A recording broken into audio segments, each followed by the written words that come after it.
Welcome back दोस्तों। I am sure आप में से हर इंसान वरी के दौर से जरूर गुजरा होगा या फिर गुजर रहा होगा और मुझसे बेहतर आप ये बता सकते हैं कि उस समय आप कैसा फील करते हैं। वरी किल्स या फिर चिंता चिता समान है, ये हमने बहुत बार सुना होगा, लेकिन हम में से कितनों ने ये रियलाइज किया और ये कहाँ तक सच है। दोस्तों, क्या आप जानते हैं कि हॉस्पिटल्स में आने वाले 70% पेशेंट्स जो diabetes, heart disease, stroke, ulcers के पेशेंट्स होते हैं, उन्हें वरी डिसीज की कैटेगरी में रखा जा सकता है, क्योंकि ये खुद ब खुद ठीक हो सकते हैं अगर ये चिंता करनी छोड़ दें। तो चिंता मत कीजिए, ये कह देना काफी नहीं है, क्योंकि आप कहेंगे कि जब बड़ी बड़ी प्रॉब्लम्स आती हैं तो वरी होना ऑटोमेटिक हो जाता है और बहुत जल्दी ये वरी आपको कंट्रोल भी करने लगती है। तो क्या करें ऐसा जिससे we can break this worry before it breaks us. ऐसे ही 4 प्रैक्टिकल टिप्स हम डिस्कस करेंगे इस वीडियो में। Tip number 1, no time for worry. आप मेंटली या क्रिएटिवली इतने ऑक्यूपाई हो जाइए कि आपको वरी करने का टाइम ही ना मिले, क्योंकि साइकोलॉजिकली भी देखा जाए तो आप चाहे कितने भी ब्रिलियंट हो, आप 2 चीजें एक टाइम पे नहीं कर सकते या नहीं सोच सकते। जैसे आप क्या लेमन सोडा और कल के प्लान के बारे में एक साथ सोच पा रहे हैं?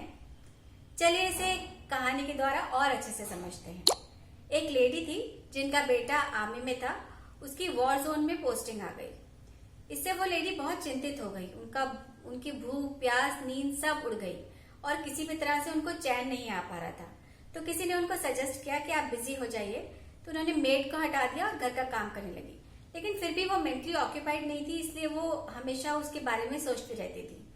फिर उनको एक मॉल से जॉब ऑफर मिला जिसमें उनको लगातार क्लाइंट इंटरेक्शन करना था। तो वो सारा दिन बैठ के क्लाइंट्स के साथ डिजाइन डिस्कस करती थी और शाम को घर आते आते वो इतनी थक जाती थी कि डिनर करते ही उन्हें बिस्तर पे सिर रखते ही नींद आ जाती थी। अब इतने फिजिकली एग्जॉस्ट होने के बावजूद भी इतनी मेंटली रिलैक्स्ड उन्होंने कई महीनों में पहली बार फील किया था। Tip number 2, this too shall pass. अगर आप माइंडफुली सोचें और अपना मेंटल एटीट्यूड पॉजिटिव रखें तो आप ये समझ जाएंगे कि टाइम एक सा नहीं रहता है।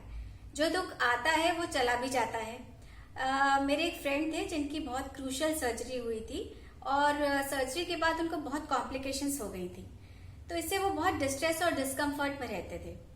फिर उन्होंने अपना एक मूल मंत्र बनाया, दिस टू शैल पास, और इससे उनको उस कॉम्प्लिकेशंस को झेलने की शक्ति मिली और वो चेयरफुली इससे उभर पाए। Tip number 3, prepare yourself for worst mentally and think of the best solution. इसके फिर से 3 भाग हैं। पहला भाग में आपको सारे जेन्युइन फैक्ट्स कलेक्ट करने हैं, दूसरे पार्ट में आपको सारे पॉसिबल सॉल्यूशंस लिखने हैं और तीसरे पार्ट में आपको बेस्ट सॉल्यूशन चूज करके उस पर एक्ट करना है। तो इसे भी एक कहानी के द्वारा समझे तो आपको अच्छे से समझ में आ जाएगा। एक ऑटोमोबाइल इंजीनियर थे जिन्हें एक इंजन बनाने का प्रोजेक्ट मिला। वो इंजन खास तरह का था और एक बहुत बड़ी कंपनी ने उनको हायर किया था। अब क्योंकि वो बहुत नामी इंजीनियर थे तो इसलिए सबको उनसे बहुत उम्मीदें थी और शुरू में तो प्रोजेक्ट अच्छे से चलने लगा, लेकिन धीरे धीरे उसमें काफी कमियां आ गई और वो पूरी तरह से सक्सेसफुल नहीं हो पाया। इससे वो इंजीनियर बहुत हताश हो गए, वो बहुत बेचैन रहने लगे और धीरे धीरे उनकी सेहत भी गिरने लगी। फिर काफी दिन ऐसी परिस्थिति में रहने के बाद उन्होंने ये सोचा कि अगर मैं ऐसे ही चिंता करता रहूंगा तो शायद मैं कहीं पहुंच नहीं पाऊंगा। तो लेट मी थिंक कि सबसे खराब चीज क्या हो सकती है।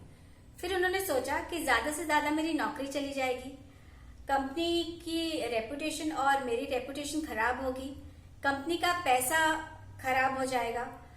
फिर उन्होंने सोचा कि इतने एक्सपीरियंस के बाद मुझे छोटी मोटी नौकरी तो कहीं मिल ही जाएगी और कंपनी अपना ये सारा जो लॉस है वो रिसर्च की बिलिंग में दिखा सकती है और रेपुटेशन धीरे धीरे दोबारा बन जाएगी, मैं अपना गुजारा तो कर ही लूंगा। ऐसे सोच के उन्होंने ठंडे दिमाग से फिर से प्रोजेक्ट पे काम करना शुरू किया, फैक्ट्स इकट्ठे किए, कहाँ गलतियां हो गई थी वो देखा और सॉल्यूशंस निकालने शुरू किए और उनको अप्लाई करना शुरू किया और धीरे धीरे देखते ही देखते प्रोजेक्ट एक सक्सेस में बदल गया। टिप नंबर 4,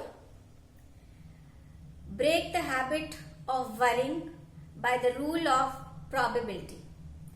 कभी कभी ऐसा होता है कि हमें वरी करने की आदत सी पड़ जाती है। अगर तूफान आ गया तो, अगर एक्सीडेंट हो गया तो, अगर अर्थक्वेक आया और सब कुछ तहस नहस हो गया तो। अब इस केस में आप ये देख सकते हैं कि ऐसे होने की संभावना कितनी है। अर्थक्वेक आए और उसमें सब कुछ तहस नहस हो जाए, ये करीब 100-200 सालों में एक बार होता है। तो आप ये देख सकते हैं कि आपको इतनी दूर और देर से आने वाली चीज के लिए अपना आज खराब करना है या नहीं। अगर नहीं तो दोस्तों खुल के जिए। चलिए इन चारों टिप्स का एक रीकैप देखते हैं। No time for worry, this too shall pass, think of the worst mentally and find the best solution, break the worry habit by the rule of probability. तो दोस्तों नेक्स्ट टाइम जब भी आपको worry का monster घेरने लगे तो आप इन 4 प्रैक्टिकल टिप्स को जरूर यूज कीजिएगा।